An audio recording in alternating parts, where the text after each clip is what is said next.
And I call the moment when my dreams were in the dark, I call that being trapped in the fear cycle. Now, when you think about it, everything you want is on the other side of fear. And as long as you're trapped by fear, you're going to be disempowered to accomplish the dream that you have. The big question, though, is how do you overcome your fears? And I've discovered this, and this might surprise you, that I don't overcome my fears by actually trying to overcome my fears.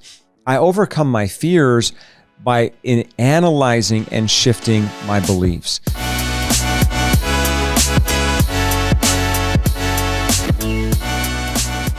Hey friends, I want to take a moment and talk about how fear drove my dreams into the dark and how I was able to rescue them. Now, if you're like me, you've had moments in your life where your dreams were driven into the dark, and that is not a fun place to be. I'll tell you what, your dream is the thing that keeps you alive when everything is hard. It keeps you going when the weather and the wind and the storm is against you, and it actually keeps you moving forward when everything is screaming for you to stop. But when your dream goes into the dark, guess what happens? It becomes really difficult to keep moving forward and to keep encouraged. And so when I went through a season in my life where my dreams actually ended up in the dark, I had to find a way to break through. And I call the moment when my dreams were in the dark, I call that being trapped in the fear cycle. Now, when you think about it, everything you want is on the other side of fear. And as long as you're trapped by fear, you're going to be disempowered to accomplish the dream that you have. The big question, though, is how do you overcome your fears? And I've discovered this, and this might surprise you, that I don't overcome my fears by actually trying to overcome my fears. I overcome my fears by analyzing and shifting my beliefs. I had the privilege this week of working with a beautiful group of Indigenous Canadians, and I've done a lot of work with First Nations communities right across the country. And one of the things that we talked about was that for most of us, the gap, and as soon as I said this, these folks resonated.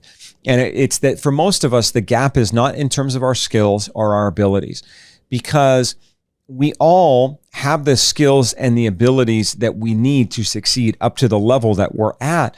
But oftentimes the real gap is within our mindset.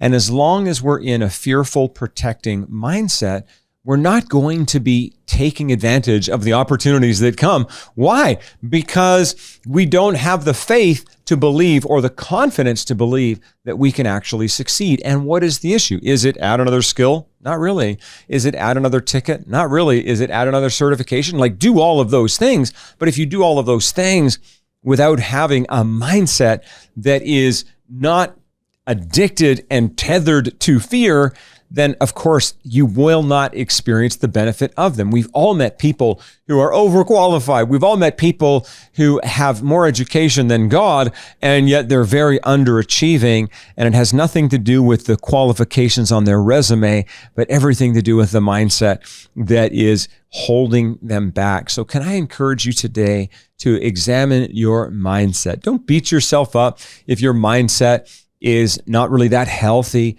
Just notice, okay, my mindset isn't serving me. My mindset isn't supporting me. My mindset is not empowering me.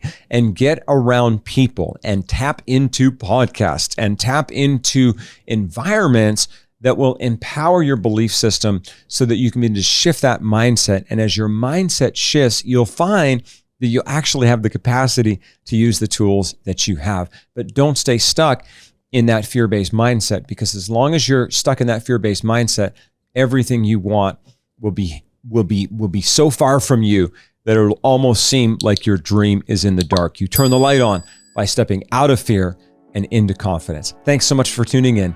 Please go to failuretoflourishing.com and let's connect.